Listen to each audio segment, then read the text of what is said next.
تو یہ پاکستان اور قائد اعظم کا وہ گویا کہ ایک کردار ہے جس کے نتیجے میں قائد اعظم نے یہ منزل عبور کی، اور اس میں کن کن تکالیف کا سامنا کرنا پڑا اس کا دوستو ہم اندازہ نہیں لگا سکتے۔ اتنا ضرور کہتا ہوں، قائد اعظم کو اندر ہی اندر بیماری بھی تھی، بیمار بھی تھے اور طبیعت ناساز بھی رہتی تھی، لیکن دیکھیں قائد اعظم کی سوچ کہ انہوں نے اپنی بیماری کو کبھی دشمنوں کے سامنے ظاہر نہیں کیا، سوائے ان کے چند قریبی لوگوں کے ان کی بیماری کا کسی کو پتہ نہیں تھا۔ یہی ہوا کہ جب پاکستان بن گیا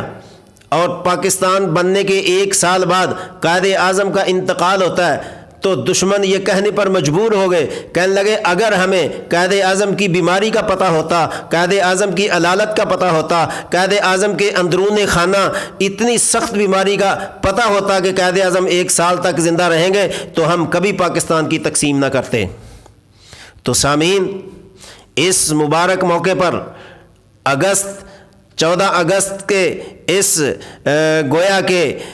مبارک وقت میں آج ہم سب کو چاہیے کہ ہم اللہ کا شکر ادا کریں اور قائد اعظم کا شکر ادا کریں جس نے پاکستان بنانے کے لیے اتنی جد و جہد کر کے ہمیں پاکستان دیا، اور قائد اعظم کے ساتھ ان کا بھی شکر ادا کرنا چاہیے جنہوں نے پاکستان کا نام تجویز کیا، جنہوں نے پاکستان کا یہ سبز پرچم تجویز کیا، جنہوں نے پاکستان کا قومی ترانہ تجویز کیا، اور جنہوں نے پاکستان کی خاطر اپنی جان تک کے نذرانے پیش کر دیے۔ ہمیں ان کا بھی خیال رکھنا ہے۔ جو مولانا شبیر احمد عثمانی تھے ان کی کاوش کیا تھی، مولانا محمد علی جوہر کی کاوش کیا تھی، مولانا شوکت علی کی کاوش کیا تھی، اور اسی طرح اس وقت جو بزرگان دین قائد اعظم کی سپورٹ کر رہے تھے ان کی کاوش کو بھی سلام پیش کرنا چاہیے۔ جو علماء، مفتیان اور بزرگان دین خانقاہوں میں بیٹھ کر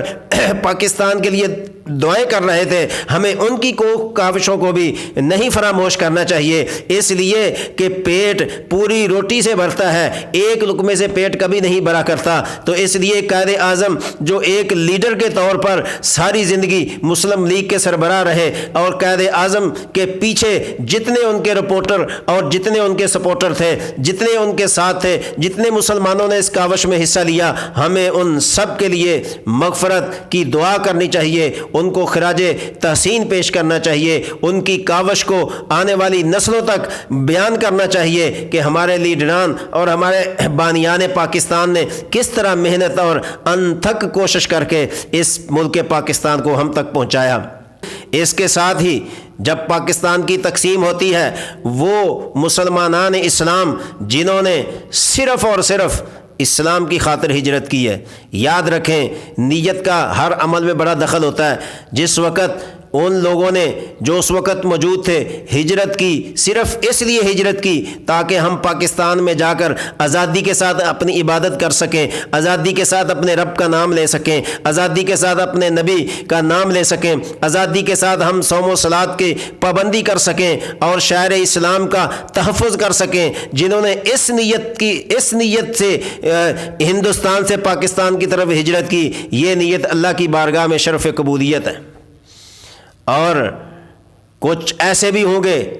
جنہوں نے صرف یہ نیت کی ہوگی اپنے فائدے کے لیے، اپنے مفاد کے لیے، ان کی نیت ان کے ساتھ ہے۔ بہر کیف